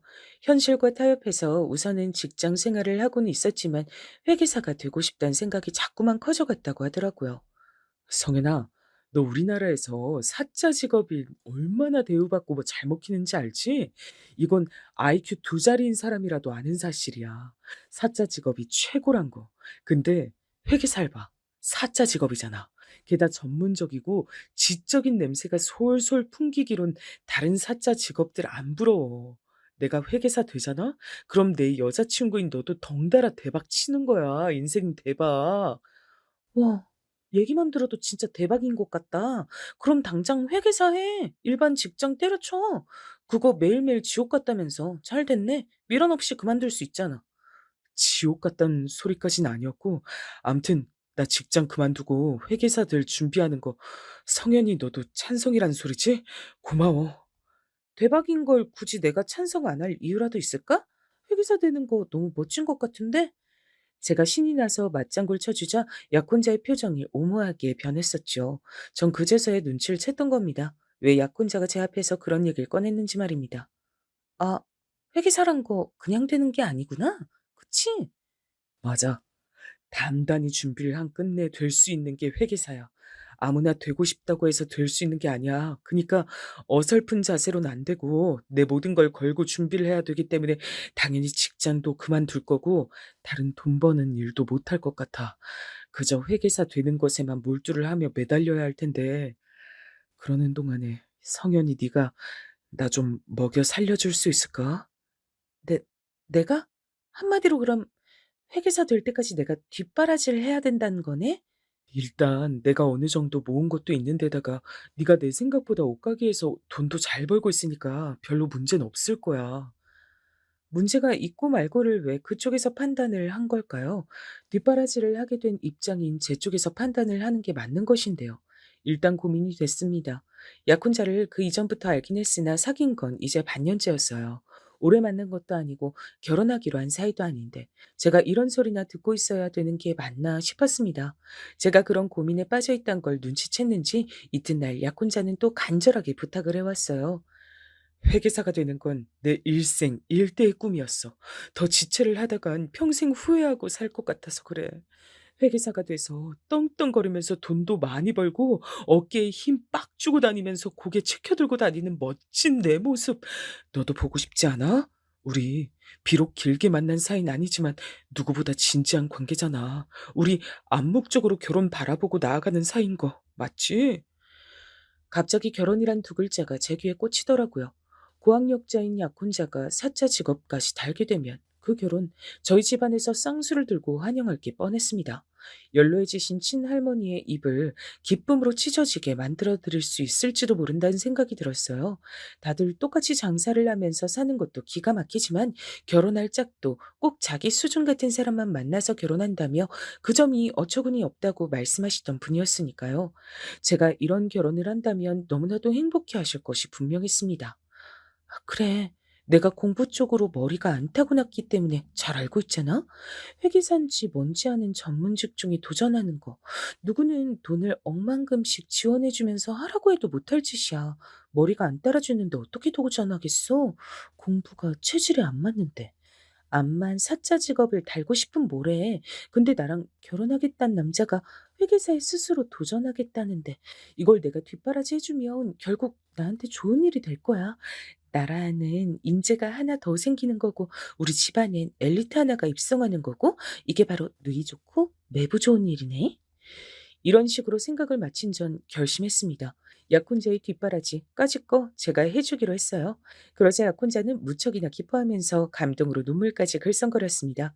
회계사에 모든 걸 걸고 도전은 하고 싶은데 현실적으로 상황이 안 따라주니까 망설여야만 하는 자기가 슬펐다고 합니다. 그런데 절 만나 이런 기회를 얻게 됐으니 자기는 행운아라고 표현을 하더군요. 성윤아, 네가 각종 진상 손님 비 맞춰가면서 힘들게 한 푼 두 푼 버는 돈 내가 절대 헛되이 쓰지 않을 거야. 낭비되는 일 없을 거야. 내가 열심히 공부할게. 나 믿어줘서 고마워. 약혼자는 감동이 차오른 채로 다니던 직장에 사표를 냈습니다. 회계사 도전을 위해 그만둔다고 동네방네 소문을 다 냈더라고요.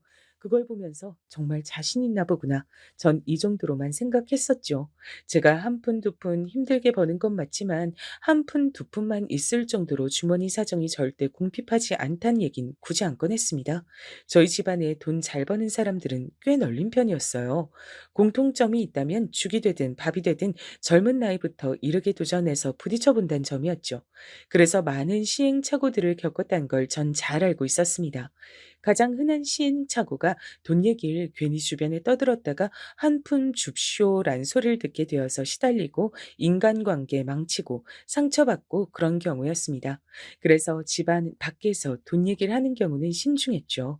젊을수록 그래야 한다고 배웠습니다. 주변에 치기 어린 마음으로 시기 질투를 하는 사람들이 더 많으니까요. 그런 걸 잘 인지하고 있었던 전 약혼자에게 저희 집안에 이런 가풍을 입 한 번 벙긋한 적이 없었어요. 그래서 약혼자는 제가 서울에서 혼자 친정 부모님의 원조를 받아 자취를 하고 있으며 친정 부모님을 비롯한 대부분의 친척들은 시골 생활을 하고 있고 제가 워낙 경제관념이 투철해서 열심히 벌어 저축을 하며 돈 걱정 없이 살고는 있지만 부자와는 거리가 멀다고 여기고 있었습니다. 딱 그 정도로만 멋대로 생각해 주는 게 오히려 제 입장에선 나았기에 그냥 두었던 것이고요. 솔직히 말해서 회계사의 히읗자도 몰랐던 제가 얼떨결에 회계사가 되겠다는 약혼자를 뒷바라지해 주게 된 지 대략 6개월 정도가 흘렀을 때였습니다. 제가 일하는 옷가게에 불쑥 고함을 지르며 등장한 여자가 있었어요. 우리 진혁이 오빠한테 꼬리친 기집애가 여기서 어떤 기집애야?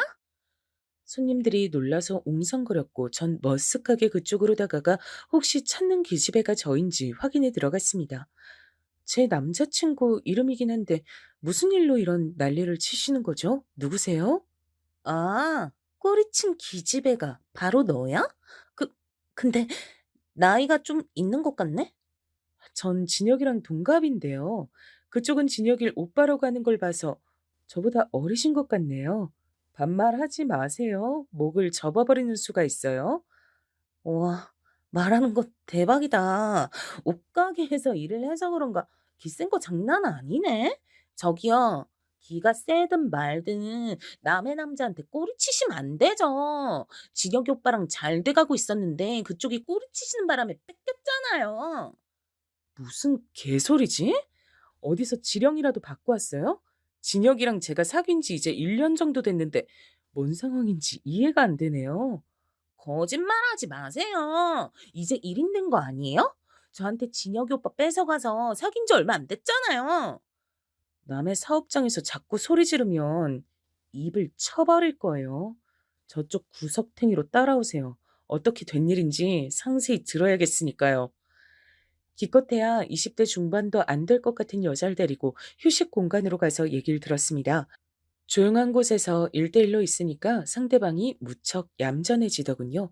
어리단 게 보였습니다. 그래서 이런 어린 친구가 대체 저의 약혼자와 무슨 접점이 있어서 이러는지 궁금해졌고요. 그러자 저에게 설명을 하기를 본인은 제 약혼자와 2년 전부터 알고 지낸 사이였는데 본격적으로 연락을 자주 주고받은 것은 3개월 정도가 됐다 그랬습니다. 여자 쪽에는 제 약혼자와 당연히 사귀게 된 것으로 생각이 들어서 우리 사귀는 거 맞지? 라고 물어보자 제 약혼자가 갑자기 연락을 끊었단 거예요. 답답해진 여자가 어떻게든 제 약혼자와 다시 연락을 해냈고 다른 여자가 생겨서 너와는 사귈 수 없다는 대답을 들었다고 합니다. 여자 입장에선 갑자기 나타난 제가 약혼자를 채워간 것으로 느껴졌던 거예요. 다른 여자가 생겼단 게 거짓말이 아니라면 그 여자가 어디 있는지 알려달라고 난리를 쳤고 그러면서 제가 일하는 곳을 알아냈다고 하는 겁니다. 왠지 예전에도 한번 옷가게로 찾아온 적이 있었던 다른 여자의 일화가 떠올라서 머리가 다 아프더라고요. 설마 하니 제 약혼자가 이런 쪽으로 상습범인가 싶어졌어요. 전 오해가 있었다고 원래 저는 약혼자와 교제해온 사이라고 다 설명을 한 후에 그 여자를 보내줬습니다. 그 여자는 훌쩍이면서 떠났고요. 약혼자에게 열받아서 연락했더니 지금은 열심히 코피 흘리며 공부 중이라 곤란하다 그랬습니다. 다른 여자들 만나느라 코피 흘리는 건 아니고 개수작 부리지 말고 솔직하게 털어놓는 게 좋을 거야. 저녁에 찾아갈 테니까 딱 기다려. 제가 이를 갈며 말하자 약혼자가 놀랐는지 히익 하는 소리를 내더군요. 그러거나 말거나 정말로 가만히 안 둘 작정이었습니다. 근데 퇴근을 앞둔 절 찾아온 사람이 있었어요. 그 사람은 바로 약혼자의 모친이었습니다. 즉 저에겐 예비 시모 정도로 표현을 하는 게 가장 나을 법한 분이었죠. 성현아, 이제 퇴근하려고 내가 저녁 한 끼 같이 하고 싶어 찾아왔는데 혹시 곤란한 때 온 건 아니겠지? 아, 어머님 오셨어요? 연락을 미리 주셨다면 더 좋았을 텐데요. 진혁이하고 저녁에 따로 보기로 해서 오늘은 좀 애매한데요. 그러지 말고 오늘 나하고 시간 좀 보내주렴. 진혁이는 오늘따라 공부가 너무 잘 된다더라. 우리가 진혁이 공부 방해하지 말고 우리끼리 저녁 먹자. 좋지? 아, 네, 알겠습니다. 그렇게 할게요. 왠지 떨떠름했지만 안 따를 수가 있어야 말이죠. 근처의 고급 덮밥집 가서 식사를 했습니다. 그리고 역시나 그 자리에서 예비 시모의 눈물 없인 들을 수 없는 육아 이야기가 펼쳐졌습니다. 약혼자를 얼마나 힘들게 키웠는지 예비 시모는 구구절절하게 늘어놓으셨어요. 제가 이미 세 번째 듣는 얘기였으나 참을성 있게 그냥 들어드렸네요. 친할머니의 신세 한탄을 오래 들어드린 버릇이 남아 있어서 듣던 얘기 또 듣는 것엔 이골이 나 있었기 때문입니다. 아, 참고로 예비 시모는 이혼을 하신 분이었어요. 약혼자가 중학생 때의 일이었다고 합니다. 이혼하고 나서 양육비를 꼬박꼬박 보내겠다고 약속을 했던 약혼자의 부친은 그걸 지키지 않았죠. 그래서 예비 시모가 마음고생 심하게 하면서 지내셨다고 해요. 그러다가 약혼자가 명문대에 입학을 하자 나중에 떨어질 콩고문을 기대한 것인지 갑자기 그 부친이 연락을 해오더니 용돈도 보내주고 뭐 그렇게 했다고 합니다. 그런 것 때문에 오히려 인간적인 실망감이 들어 예비 시모와 약혼자는 더 마음의 문을 닫게 된 것만 같았어요. 그런 옛 이야기를 다 늘어놓은 다음의 순서는 이것도 역시나 예상대로 약혼자의 허물을 감싸주고 용서해달란 예비 시모의 부탁이었습니다. 우리 진혁이가 공부만 잘하고 인물만 잘났고 성격만 좀 괜찮지. 나머진 젬병이야. 한없이 서투르고 부족해. 그래서 인간관계도 맺고 끊는 게 어설프고 거절도 잘할 줄 몰라. 우리 진혁이의 이런 못난 부분을 우리 성현이가 너른 마음씨로 감싸주고 용서해 줄 수 있을까? 오늘 제가 어떤 일 겪었는지 어머님은 이미 다 알고 계시네요. 진혁이가 얘기를 해드렸나 봐요. 그래. 오죽하면 오늘따라 공부에 매진을 하던 녀석이 네가 신경 쓰이고 미안해서 나한테 연락해서는 널 챙겨달라고 신신당부하더라. 자기 대신에 저한테 용서를 빌고 오늘 일을 없던 일로 잘 포장해달라고 어머님께 그렇게 부탁을 한 게 아니라요? 성현아, 사람 섭섭하게 말을 그렇게 하면 못 쓰지. 우리 진혁이가 부족한 부분 많은 건 너도 알고 나도 알잖니. 그리고 이미 네가 우리랑 한 식구인 건 나도 알고 우리 진혁이도 알지. 그니까 서로 쓸데없이 감정 상하는 일에 날 세우며 시간 낭비는 하지 말자. 이래나 저래나 우리 진혁이한텐 성현이 너밖에 없어. 나한테도 이미 네가 며느리야. 가족끼린 사소한 걸 들추고 그러는 게 아니야. 들을수록 이상한 소리였는데 정말 이상한 점은 들을수록 그럴싸하게 느껴졌단 겁니다. 이래서 연륜은 무시 못한다고 하는 걸까요? 예비 시모의 궤변에 가까운 설득에 전 넘어가 버렸고 약혼자의 여자가 벌인 소동은 그대로 묻어버렸습니다. 사실 약혼자에게 직접 따졌어도 각종 비겁한 변명이나 듣고 말았을 듯 싶더라고요. 예비 시모께선 거듭 저의 손을 잡으시며 고맙다, 정말로 고맙다 이렇게 인사를 해주셨어요. 제 도움이 없었다면 약혼자가 회계사에 마음 편히 도전하지도 못했을 거라고 하셨습니다. 약혼자가 회계사 도전에 나선 지 1년이 넘어갈 무렵 그때부턴 제 주변에서도 제가 약혼자와 막연히 결혼하게 될 사이라고 생각들을 하게 됐죠. 제가 말을 그렇게 한 적도 없지만 다들 은연중에 그런 생각들을 하고 있었더라고요. 약혼자가 회계사가 되기 위해 발버둥을 치기 시작한 지 2년 정도가 되었을 때 제가 친오빠한테 상담을 청했습니다.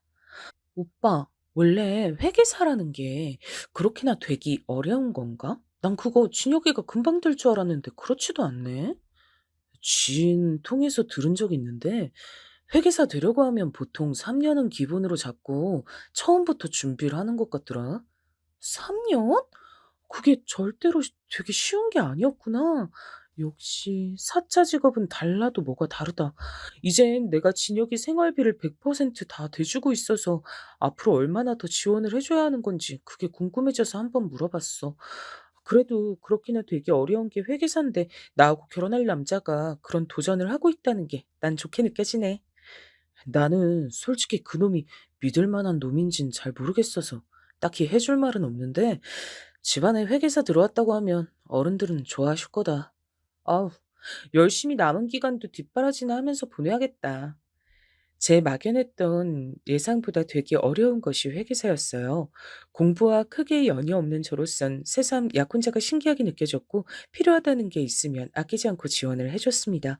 그리고 약혼자가 회계사의 길을 위해 노력한 지 3년째가 됐을 무렵부턴 아예 제 자취방에서 같이 살았죠. 제가 밥하고 빨래하고 청소하고 그런 것까지 혼자 다 해줬습니다. 저도 바빠 죽겠는데 그런 와중에 도시락도 직접 싸서 약혼자가 다니던 학원으로 들려보냈었네요. 저도 날이 갈수록 바쁘게 살고 있었죠. 약혼자에겐 옷가게 일이 바빠진 거라고 둘러댔었지만 제 일을 여러 가지로 하느라 정신이 없었던 것이었어요. 회계사 공부하느라 정신없는 약혼자에게 굳이 제 얘긴 하지 않았지만요. 그렇듯 바쁘게 일을 하면서 약혼자를 챙기고 돈을 100% 제가 지원해주는 일상이 저도 전혀 피곤하지 않았던 건 아니었습니다. 하지만 어차피 결혼할 사이였고 약혼자가 회계사가 되는데 성공하리라고 믿었기 때문에 감수할 만한 생활이었던 것뿐이에요. 약혼자는 종종 이런 생색을 내는 것도 잊지 않았었죠. 성현아, 세상엔 양심이 없는 놈들이 참 많잖아. 만약에 내가 그런 놈들 같았으면 진작에 너하고 결혼했을 거야. 너한테 결혼하자고 졸랐겠지. 하지만 난 무척이나 양심이 있는 놈이거든. 그래서 내가 이루고 싶은 꿈을 이루고 나면 정식으로 멋지게 그때 너한테 청혼할 거야. 뭐든 되고 나서 결혼하는 게 맞는 거지. 아직 꿈도 안 이뤘으면서 결혼부터 하자고 하는 놈들 정말 양심도 없어. 그런 놈들은 죄다 일찍 탈모와서 대머리나 될걸? 그거 이제 회계사 될 날이 얼마 남지 않았으니까 나보고 기대하란 소리 맞지? 알았어. 마음껏 기대할 테니까 열심히 해. 솔직히 4년 가까이 회계사의 꿈을 향해 달려나가기만 하는 약혼자를 보며 그럼 우리 결혼은 언제 하나 이런 생각을 제가 안 해본 건 아니었어요. 차라리 결혼을 먼저 하는 게 낫지 않을까 싶은 마음도 살짝 있었고요. 일찍 해치워버리고 싶은 심리였다고나 할까요? 하지만 저의 그런 마음을 알기라도 한 것인지 약혼자가 결혼을 먼저 해선 안 되는 이유를 저렇게 말해주면서 그때마다 생색을 냈던 거예요. 본인은 무척 양심이 있고 매너가 좋은 남자란 것이었죠. 약혼자가 회계사가 되기만 하면 어쨌든 다 해결될 일이었습니다. 제가 약혼자의 뒷바라지를 하면서 지내는 동안 제 가장 친한 친구 2명은 결혼을 해버렸고요. 제 사촌들도 결혼을 꽤 했어요.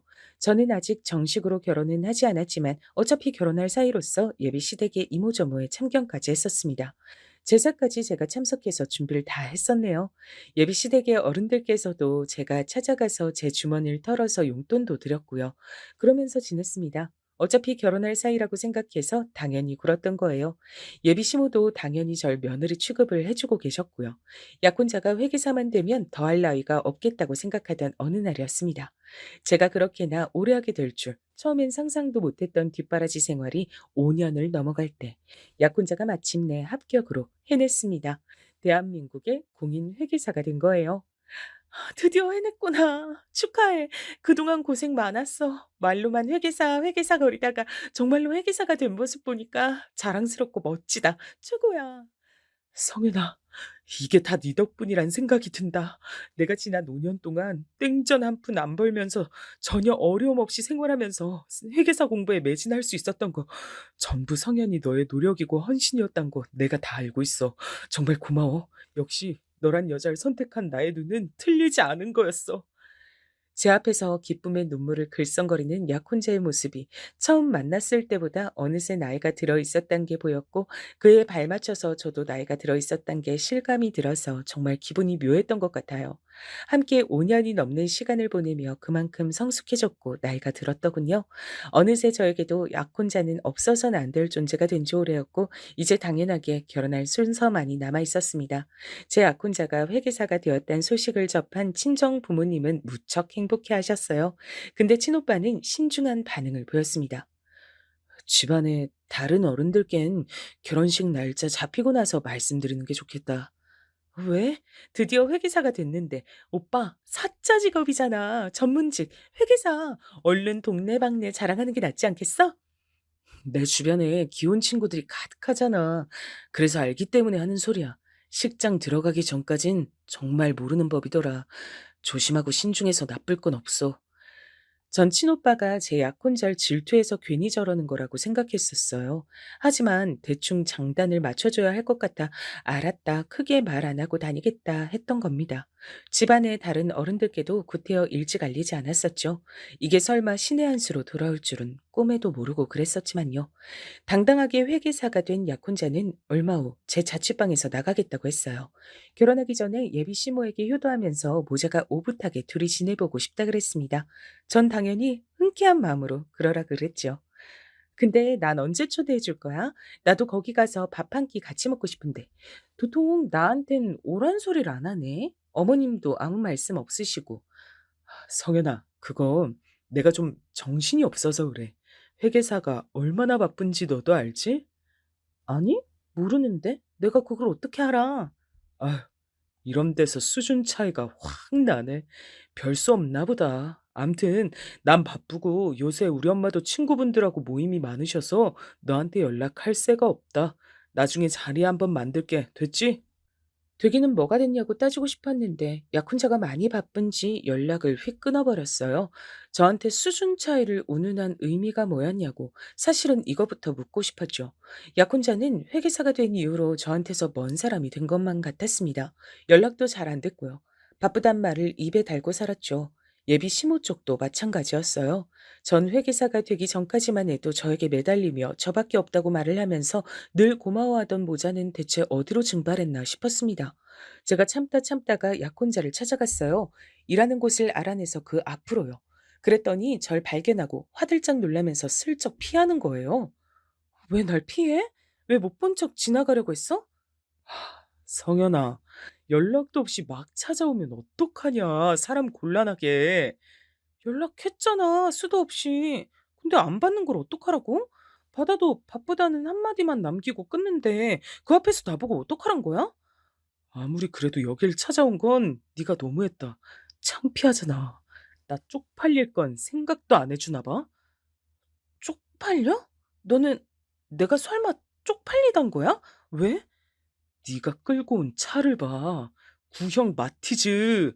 저게 언제적 차인데 아직도 끌고 다녀? 전문직 여성들과는 거리가 아주 먼 편한 차림새도 그렇고 아우 진짜 여러모로 한숨만 나온다. 한숨만 나와. 와, 그때부터 제 뒤통수가 얼얼해지더라고요. 절 향해서 그렇게 말을 하는 것도 어이가 없었는데 더 중요했던 건 저를 위아래로 훑어보던 바로 그 눈빛이었습니다. 부끄럽고 딱한 것을 바라보는 듯한 시선이었죠. 그건 마치 나는 이제 회계사식이나 됐는데 너는 대체 뭐냐고 비난하고 조롱하는 것만 같았습니다. 속이 뒤집어질 것만 같은 것을 꾹 참고서 약혼자에게 물어봤어요. 알았어. 내가 쪽팔린 것 같으니까 금방 꺼져줄게. 이것만 얼른 답해줘. 그래서 나하고 언제 결혼할 거야? 그렇게나 바빠서 나하고 결혼할 시간은 있겠어? 결혼? 지금 대체 결혼 얘기가 왜 나오냐? 피곤해 죽겠네. 너 제발 좀 가라. 나 바쁘다. 약혼자는 귀찮은 것을 처리하듯이 대충 손을 휘휘 저으며 제 앞을 떠났습니다. 전 망연자실했죠. 제가 버림받았다는 것을 그런 상황에서도 눈치를 못 차릴 정도로 제가 둔하진 않았던 모양이에요. 입가에 저절로 헛웃음이 걸렸습니다. 제가 그동안 무엇을 위해 5년이 넘도록 달려왔나 싶었어요. 이래서 헌신하면 헌신짝이 된다는 표현이 있는 거란 생각도 들었습니다. 그러던 와중에 옷가게로 찾아온 여자 손님이 있었는데 자기를 기억하냐고 묻더군요. 누군지 가물가물했는데 자기 남잔 제가 뺏었다면서 오해라고 쳐들어왔던 여자였습니다. 진혁이 오빠 회계사 됐다면서요? 그 인간이 하도 자랑을 하고 다녀서 저까지 알게 됐어요. 아, 네, 그랬군요. 그래서요? 제가 회계사랑 결혼하게 됐으니까 그거 배 아파서 오신 거예요? 아니에요. 절대 그런 마음은 아니었어요. 사실 전부터 신경 쓰였는데 알려드려야 될 것 같아서요. 진혁 오빠 거의 습관처럼 바람 피우는 아주 못된 놈이에요. 네? 습관처럼 바람을요? 그게 무슨 소리예요? 역시 모르셨구나. 저도 예전 그때는 몰랐거든요.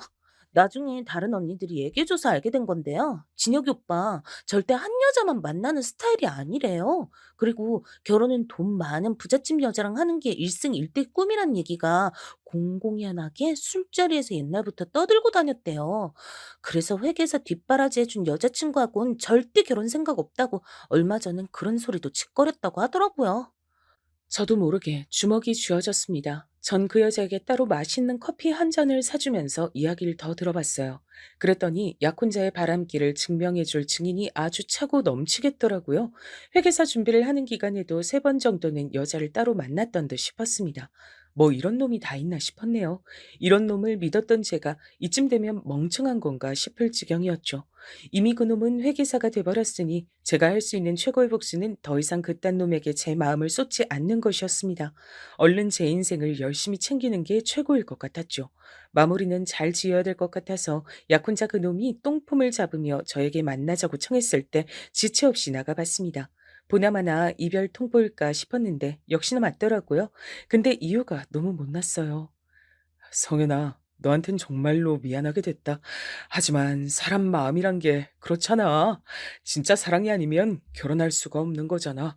내 마음이 이젠 네가 아니라고 외치는데 내가 뭘 어쩌겠어. 그 외침 무시하고 그냥 나랑 결혼하면 되잖아. 왜? 그건 못하겠어? 내가 원체 청력이 좋아. 그래서 내 마음의 외침이 무시가 안 되네. 미안하다. 네, 사촌 언니가 예전에 해준 말이 생각난다.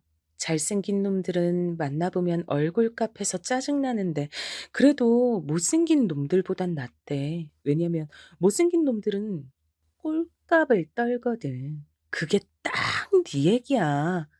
꼴값 떨고 있네, 이 비겁한 놈아. 나한테 지원받은 거나 토해내고 그런 말을 해. 사랑으로 지원해준 걸 왜 이제 와서 값을 따져? 너 정말 너무한다. 그리고 이건 내 뜻만이 아니야. 우리 엄마가 너랑 헤어지래. 너랑은 이제 급이 안 맞는데. 그럼 내가 어머님을 설득할까? 그럼 되겠어? 아니, 안 돼. 사실은 나 결혼하기로 했다. 너 말고 다른 여자랑. 우리 엄마가 주소 내준 집안 괜찮은 여자하고 결혼하기로 이미 결정을 다 했어. 네 마음이 찢어질까 봐 미리 말을 못했네. 미안하다. 나 좀 놔줘라. 사랑은 시작보다 끝이 중요한 거야. 그러니까 날 보내줘. 비련의 남자 주인공인 것처럼 눈물을 짓는 게 자기가 잘생긴 줄 착각하는 것 같아서 소름이 끼쳤어요. 그래서 전 고개를 절레절레 흔들며 제 지갑을 꺼내 들었습니다. 사촌 언니가 사줬던 빨간 지갑은 명품이라 그런지 세월이 흘렀어도 멋스럽기만 했고 저에게 많은 돈을 안겨줬죠. 그 안에서 저는 명함 하나를 꺼내 약혼자에게 던졌어요. 이제 보니까 그간 내 명함 하나도 준 적 없었더라. 이별하는 마당이니까 특별히 기념으로 남겨줄게. 그거 먹고 떨어져. 너 주제에 명함이 있었구나. 그래, 알았어. 잘 받을게. 어라? 어? 이거 뭐야? 대표? 네가 왜 업체 대표라고 나와 있어? 대표니까 대표라고 나와 있겠지. 아, 맞다. 내가 오래 일한 그 옷가게 있지? 사실 따지고 보면 지금은 내가 거래하는 수많은 거래처 사장님들 중 한 분의 가게일 뿐이야. 어쩌다 보니 내가 취미로 일손 좀 도와드리는 것뿐이고, 내가 진작에 패션 쪽에 관심이 많아서 디자인 사업, 원단 사업 이런 거에 뛰어든 지 오래거든. 이 얘기도 안 한 것 같은데 우리 집안 부자야. 가방 끈만 짧지 계좌의 영은 길게 늘어져 있는 집안이야. 그래서 솔직히 돈 걱정은 전혀 안 하고 너 뒷바라지 해줬었어. 암튼 용건 끝났으면 난 이만 가볼게. 회계사 나부랭이보다 내가 10배는 더 바쁜 사람이라서. 약혼자가 경악에 차서 발까지 동동 구르며 난리를 쳤지만 전 깔끔하게 무시하고 나왔습니다. 지난 5년만 생각하면 열불이 터졌지만 당장의 제 일상을 냉정하게 사는 게 더 중요했어요. 근데 이틀 만에 약혼자가 자기 모친을 끼고 제 눈앞에 나타나더라고요. 예, 성연아.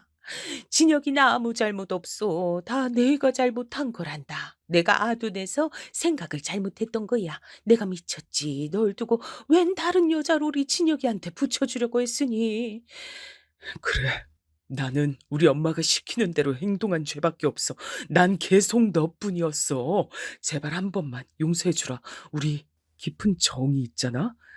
그래서 제가 두 사람 앞에 검지와 중지를 내밀어 V자를 그려주었습니다. 두 가지 선택지가 있어요. 제가 경찰을 부르고 그 경찰한테 끌려가느냐, 아님 자기 발로 걸어서 나가느냐. 다른 선택지는 없으니까 신중하게 고르시고요. 그러자 두 사람은 저에게 정도 없냐면서 우는 소리를 했습니다. 그 소리를 듣곤 참을 수가 없어서 제가 웃음이 터졌었죠. 제가 배를 잡고 웃으니까 두 사람은 점차 숙연해졌고 경찰에 끌려가긴 싫은지 터덜터덜 자기 발로 떠났습니다. 그 이후로도 몇 번 저한테 질척거렸는데 제가 냉정하게 딱 끊어냈어요. 그렇게 구질구질한 막이 내렸죠. 회상하니까 씁쓸한 웃음만 지어지네요.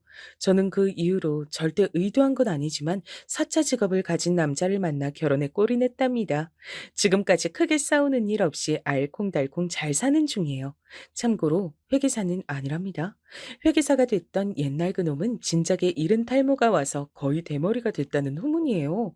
힘들게 어떤 여자하고 결혼을 하더니 더욱 힘들게 이혼을 해서 요란하게 소문이 다 났었답니다.